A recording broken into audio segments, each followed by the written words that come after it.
ልጄ እውነት አልጣልኩሽም። ያቺ ልጅ እንደምትሞት ባቅ ኖሮ እውነቱ አንቺን ባዘልኩኝ ቀይሬ። ስሜ ደስታ ግዛው ነው። ተፈላጊዋ ልጄ ናት። እሺ ልጄ ህይወት ገብረ መስቀል ገብረ ጻዲቅ ትባላለች። በ83 ዓመተ ምህረት ከኤርትራ ጦርነት ነው የጠፋችብኝ ማለት ነው። የ3 ዓመት ከ6 ወር ልጅ ናት። እኔ በተደጋጋሚ በጣም ብዙ ቦታ ፈልጊያታለሁ። እሺ ቀይ መስቀል ታስመዝግቤያለሁ። ዩኤን ከኔ ጋር በመዞር ብዙ ቦታዎችን ፈልጓል፣ አፋልጎኛል። ላገኛት አልቻልኩኝም። እንዴት ነው የተጠፋፋችሁት? በምን ምክንያት የተጠፋፋ ነው? ከአስመራ ከተማ ሌላ ልጅ ነበረችኝ ህፃኗን አዝዬ እሷን ጎረቤት ሰው የሆነች ልጅ ይዛልኝ ነበር መንገድ የጀመርነው። እሺ በመንገድ ላይ እያለን ልጅቷ ያዘለቻት ልጅ እየደከማት እውነትም የ3 ዓመት ከ6 ወር ልጅ ስለሆነች ያቺም ልጅ እየደከማት ሄደ። ግን መሄድ አላቆምንም። እየሄድን እያለ የሆነ ሰው ከኋላችን የምናውቀው ሰው ነው። አበባው ቸኮል ይባላል። እሺ ደረሰብንና እኔ ለያዛት ህይወትን አለና እሷን ያዛት። እሺ ከፊት ትንሽ ተራምዶ ሄዶ ድንጋይ ላይ ቁጭ ብሎ አይዞሽ የሚበላ ምግብ ሰጣትና ቁጭ ብላ ስትበላ ደረስንባቸው። እሺ እንዳይርባብኝ ምግብ እያበላዋት ነው አለኝና ጥለው ተነሱ። እነሱ አሁንም የወንድ እርምጃ ስለሆነ እሱ በጣም ተራመደ። ከፊታችን ሆኖ ዞራ ቻው ማያለች። ደስትዬ ቻው አለች። ይሄው ደረስኩብሽ እየሮጥኩ ነው አልኩና እየሮጥኩ ሄድኩኝ። ሲሄድ አድገብሩ የሚባል ቦታ ነው። ስደት ላይ ናችሁ። ሳናስበው ጥይት ተተኮሰ። እሺ ጥይት ሲተኮስ መንደር ነገር ነው። ትንሽ ከፊታችን መንደር ነገር አለ። ጥይት ከመንደሩ አካባቢ ሲተኮስ እሱ መንደሩ አካባቢ ስለደረሰ ጎንበስ ሲል እኔም ጎንበስ እያልኩኝ አየዋለሁኝ። እሺ በዚህው ቅጽበት የት እንደደረሰ አላውቅም። ያ መንደር አንድም አልቀረኝም። አፈላለኩ ወይ አስከሬን አላገኘሁም ወይ ራሱንም አላገኘሁት። ከፊት የቀደመውን ሰው ስጠይቅ አልፏል ይሉኛል። ሳልፍ ወደ ኋላ ተመልሷል ሲሉኝ ወደ ኋላ ስመለስ እጥፍ እየሄድኩኝ ከማሱራ የሚባል ተራራ ጀምሬ እስከ ሱዳን ድረስ ፈለኳት። የለችም። ላገኛት አልቻልኩም። ሁለቱም አልተገኙም። ሁለቱንም ነው ያላገኘሁት። እኔም ላይ አዝያት የነበረችው ልጅ እየደከመች በውሃ ጥም እየተቸገረች ስትሄድ እሷም እየደከመችብኝ መጣች። አብራኝ የነበረች አበልጄ አለመሸት በልሁ የምትባል ልጅ አሁን እሷም የት እንደደረሰች አላወቅኩኝም። ውሃ እየፈለገች በየጫካው እየሄዱ ውሃ እያፈላለጉ እያመጡ እያጠጡን ሱዳን ገባ። ሱዳን ከመግባቴ በፊት አቆርዳት የሚባል ቦታ ልጄ እንደጠፋች ስነግራቸው የሻቢያ ወታደሮች ነበሩ።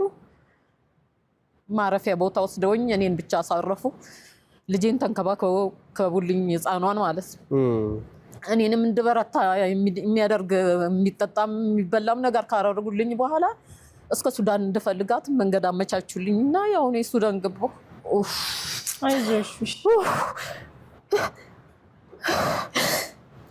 ወይ ህይወት አይዞሽ አይዞሽ። በእንዲህ አይነት ሁኔታ እኔ ሱዳን ገባሁ። ሱዳን ከገባሁ በኋላ ዩኤን ከተረከበኝ በኋላ ያው ዩኤን እኔንም እየተንከባከበ ልጅቷን ማፋለግ ጀመረ። በፍጹም ልትገኝ አልቻለችም። እስከ አስመራ ከተማ አፈልግን አሉ፣ መንገዱን ማለት ነው። ከዛንም በኋላ በቃ 5 ወር ስቀመጥ 5 ወር እያፈላለኩኝ ያቺኛዋ ህፃን ያው በደረሰባት መንገላታት ነው መሰለኝ ሞተች። ኢየሱስ እሷ ከሞተች በኋላ በቃ እኔ ራሴን ማፈላለግ ጀመርኩ። ልጄን ያቺኛዋን ማፈላለግ ጀመርኩ።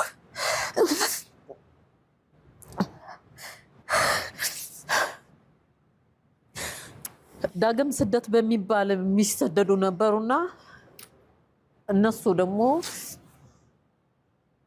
ያገኘዋታል ብዬ በቃ ለድጋሚ እየተሰደዱ በሄዱ ቁጥር ፈልጓት ውሰዷት ብዬ አድራሻ የአዲስ አበባ አድራሻ ይሄንን የሰጠው ማንም ሊያገኛት አልቻለ። ከ5 ወር ቆይታ በኋላ አዲስ አበባ ገባሁ። አዲስ አበባ ቀይ መስቀል አስመዘገብኩ። አይዞሽ አይዞሽ። እዚህም ያለው ሲረከበን የነበረው ከሱዳን እዚህ ለሚረከበን ተጽፎልኝ ስለነበረ በሱ ማፈላለግ ጀመርኩኝ። እሷ ፍጹም ልትገኝ አልቻለችም። ወይ ሞቷን አየን ያለ የለም። ኢየሱስ ከዓመት በኋላ ምናልባት የምታስታውሱ ሰዎች ካላችሁ ከደሴ የኤርትራ ተፈናቃዮች መጥተው ዩኒቨርሲቲ በር ላይ ተኝተው ነበር። በቅርብ ቀን የሞተው ካሳሁን የሚባል ሰው አንድ ሴት ስታፈላልገኝ አገኛት። ምን ፈልገሽ ነው? እኔ አውቃታለሁ ስላት ገብታለች አለች። አልሞተችም ስትለው አልሞተችም ገብታለች። ምን ፈልገሽ ነው ሲላት ልጇን ህይወትን አግኝቻታለሁ፣ እኔ አይቻታለሁ፣ ስለዚህ ላገናኛት ነው ሲላት የኔን አድራሻ እሱ ማግኘት አልቻለም። መቼ ነው ይሄ? ኖረች በአመቱ። አይዞሽ አይዞሽ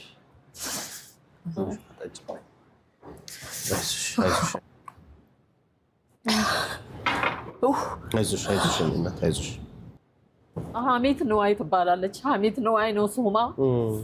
አብረን ከረን አስመራ ድረስ ስደቱ ላይ ብቻ ነው ያልተገናኘ ነው። ማቃት ሴት ናት። የሞተች መስሎኝ ነው እንጂ ሽሬ ላይ ህፃኗን አይቻለሁ ብላ ተናገረች። አይዞሽ እንኳን ስራ ሰማሽ ምንም ቢሆንሽ። ከዛ ሀሚትን ማፈላለግ ሆነ የኔ ስራ። ከ15 ቀን ነው ምናምን በኋላ ነው ሰው ቢሆን ያገኘሁት። ውፍ እምቢ አለኝ። አይዞሽ እኔና አይዞሽ አይዞሽ። ሀሚት አፈላለግናት። ሀሚት ልትገኝ አልቻለች። ከዛ በኋላ የሰማሁት ምንም አይነት ነገር የለም።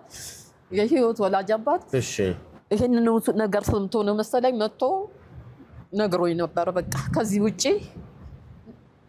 ያወቅኩት ነገር የለም። ስንት ዓመት ሆነ ይሄ ታሪክ? አሁን 30 ምናምን ዓመት ነው የሚሆን። ልጄን እኔ አሁን አገኛታለሁ ብዬ ምንም አይነት ተስፋ የለኝም። ምንም አይነት ተስፋ ግን ውሃ ጠምቷት ያጠጣት ሰው ርቧት ያበላት ስለ እውነት መጥቶ ለእኔ ብቻ ሞታለች ልጅሽ በህይወት የለችም፣ እኔ ነበርኩ ያጠጣኋት፣ እኔ ነበርኩ የቀበርኳት እንዲለኝ ብቻ ነው የምለምነው። እኔ የምለምነው ለሰው ይሄን ብቻ ነው። መቼም ሰው ሆኖ ልጄን ያላነሳት የለም፣ አንስተዋታል።